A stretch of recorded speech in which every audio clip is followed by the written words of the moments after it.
Hello everyone, I am Dr. Sana Farooqi, Assistant Professor from the Department of English, BSSS, Bhopal.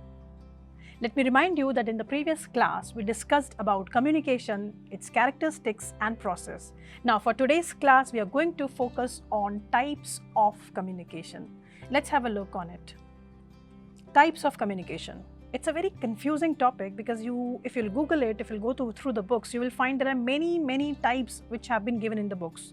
Now, in this particular slide, we are going to focus on the types of communication on the basis of directions. Let's have a look on some points here. First one is upward communication. Point number one, type number one on the basis of direction is upward communication. The name itself is telling you the meaning. It will be explained to you in the next slide. Downward communication, in which arrow must be coming towards down. Third is horizontal communication. It must be looking like this, somewhere this. And diagonal is a slanting. Now let's try to understand these directions with some more elaborative examples. Let's have a look on the first type of communication. First one is upward communication. Now, what is upward communication? Let's try to understand this term with its meaning. Upward. Suppose if you want to convey information or if you want to give information from down to up, or I can say that if lower or inferior level is providing information to the superior level, the direction will be almost upward. So in this category, there are many examples. With these examples, it would be more clear. Reports. First one is report. Second is a suggestion box. Third is a questionnaire. Fourth is a direct contact. Fifth is grievance system. Sixth is job satisfactory survey. Let us try to understand this thing with one more example, upward communication. Suppose I want to share my feelings, that what have I been feeling in an institute working, in that atmosphere.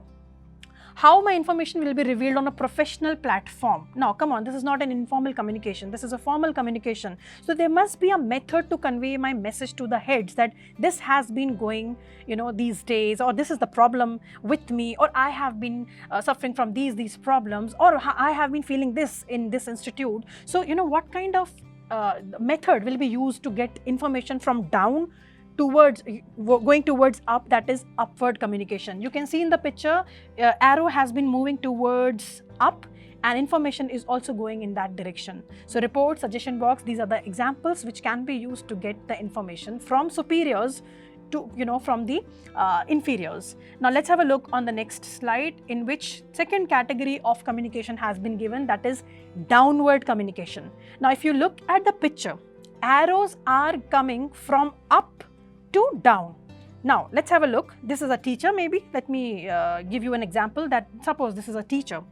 Teacher wants to get, or teacher wants to inform the students that, this is the fees, or this is the information, or this is the deadline, or this is the result, or this is the date of your exam. Now how will this information spread? It would go to down direction in a form of notice, in a form of circular, in a form of instructions, in a form of order given by the teacher to the students, in the form of letter, in a form of memos, handbooks, annual reports, loudspeaker announcement, group meetings, employee performance feedback. Now these are all, coming under the category of downward communication, in which superiors are giving the information to the people down on context of post or on context of level, and these are the things they want to get from the inferior. So you can say that if a teacher wants to give an information to a student, she will definitely give a notice on the notice board, she will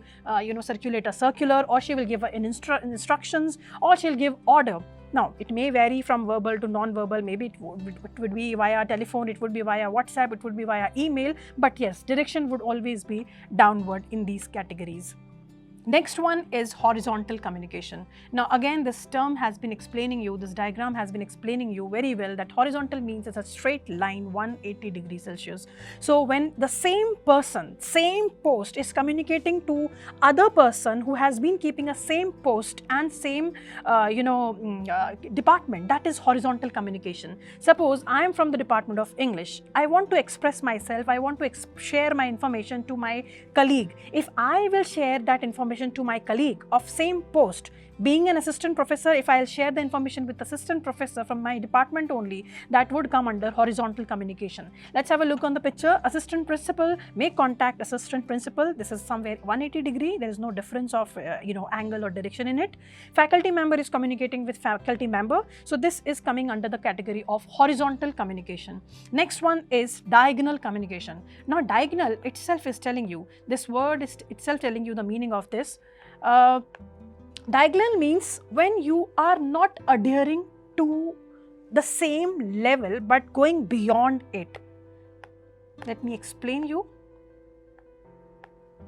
Suppose HOD of English department is communicating to the HOD of economics department. Now the previous example I was taking the incident of the same department, but here what has happened?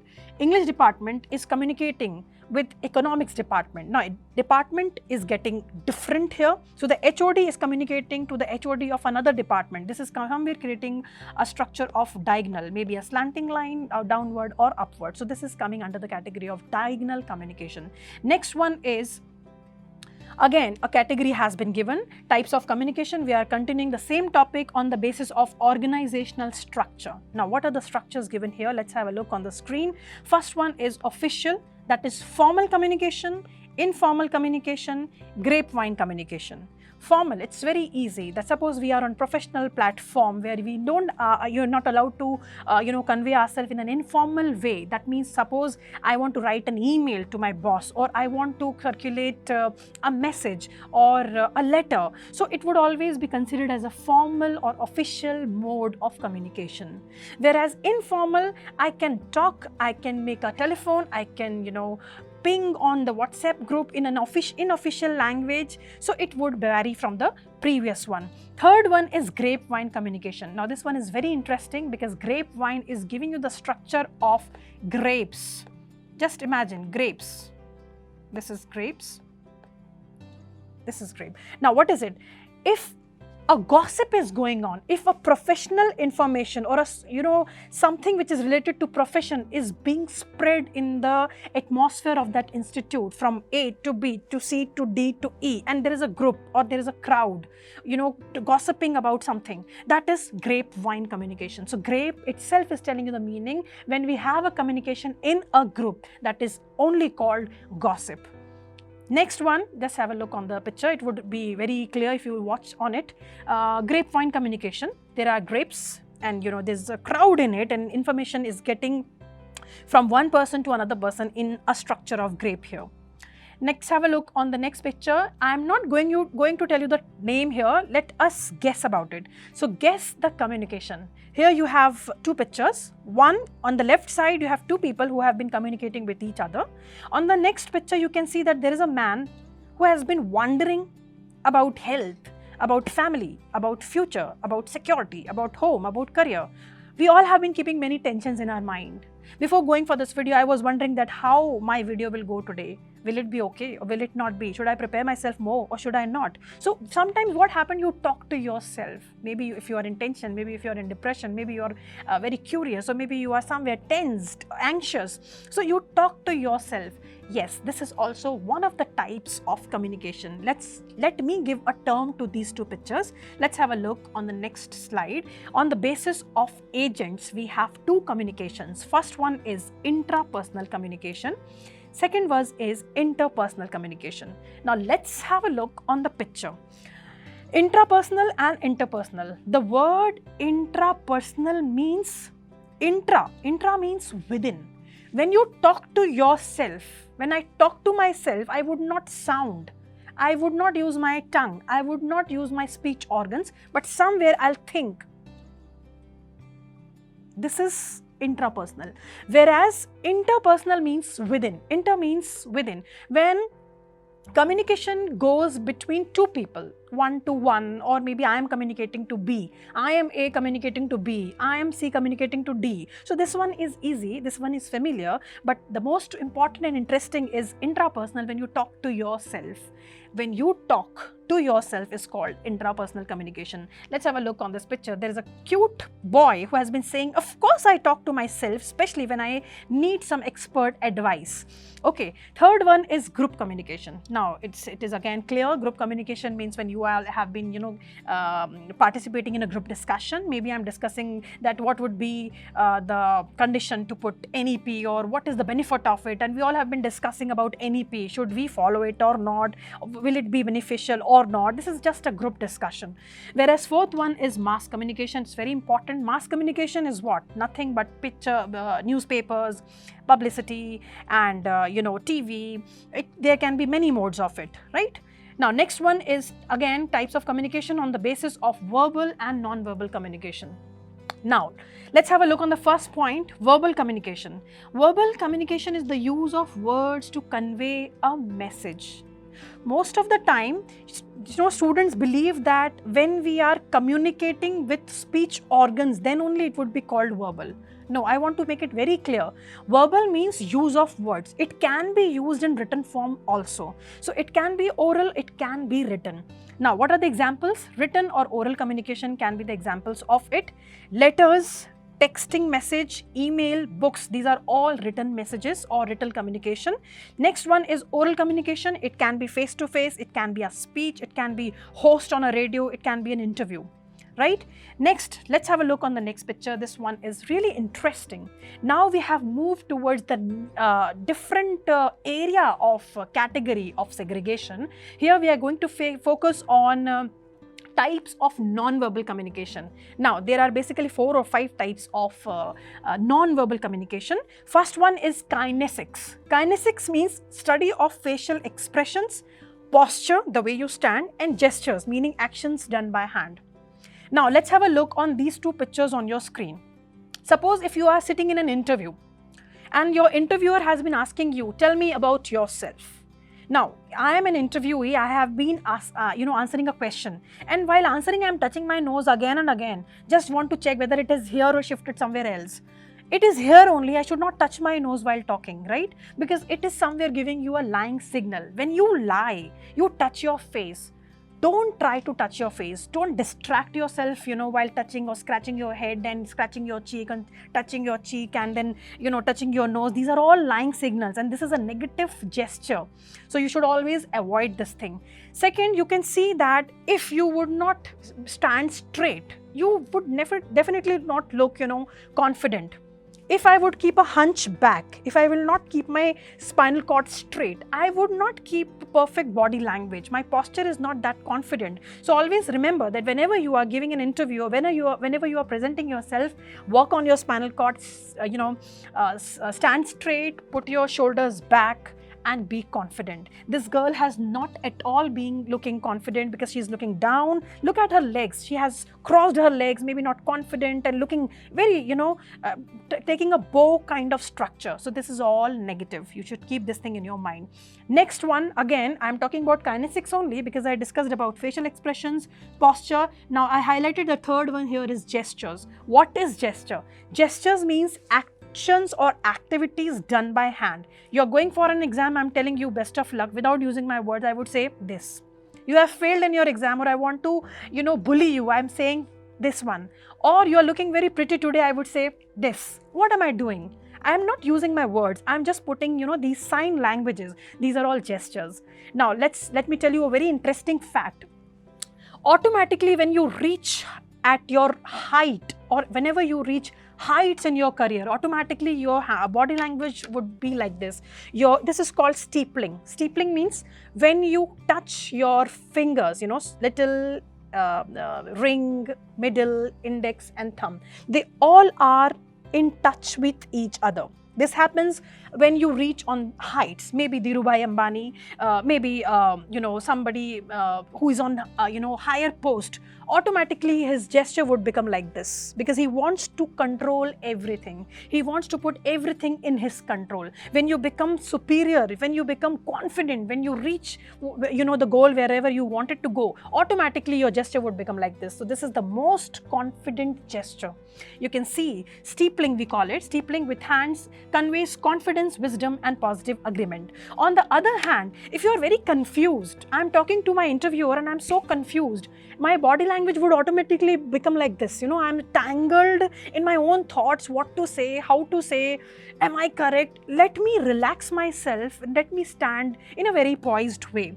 Okay, so always remember, this is a positive sign. This is called steepling. It would automatically come when you reach, heights. Whereas this is negative and crossing your hands. It happens most of the time. Suppose when inspection is going on in your organization, or maybe somebody is there to check you automatically, or you have been ragged by somebody, automatically you will cross your hands. Crossing hand means somewhere you are very apprehensive, somewhere you are very nervous, and you feel that this barrier or this hurdle or this obstacle would help you from the questions going to be thrown on you. So always remember, don't cross your hands while standing. Always be open armed. Always take the challenge in a way, whatever or wherever it is coming from. Next one is Oculesics. Oculesics, the term itself is defining the meaning. Oculesics, remember opticals. Opticals. So when you make an eye contact, that means you are very interested. Suppose you all have been sitting in a class and you would not make an eye contact with me. I would understand that this student is not at all interested in the lecture. Eyes, these are the things, these are the, this is a vital organ which actually shows that you are really interested and having, keen understanding of that particular topic. If you will not keep an eye contact, definitely that means that you are not interested. So it is the study of the role of eye contact in non-verbal communication, and there are 3 pictures you can see. The first one is not at all making an eye contact. Second one, it's again a negative eye contact. Somebody wants to talk to you, but you are not making an eye contact. That means you are not at all interested in that conversation. And third one is there is a direct eye contact. This girl is looking very confident with a very poised body language. So always try to make an eye contact, otherwise your body language would always look like a negative personality. Next one is haptics.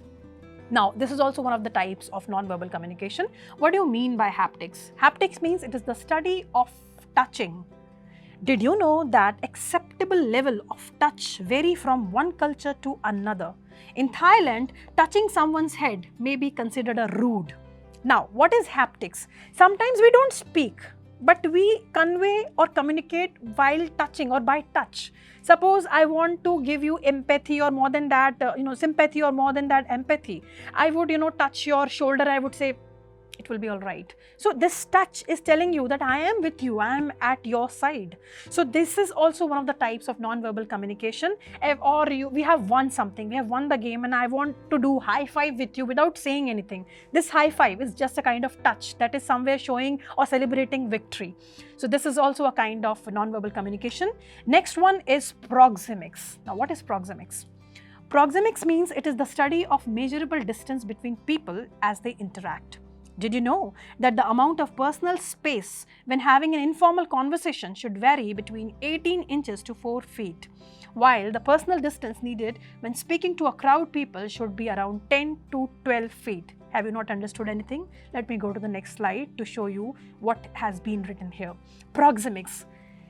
The distance, this is the study of measurable distance. If I am very close to my mother, I would definitely keep myself very closer to her.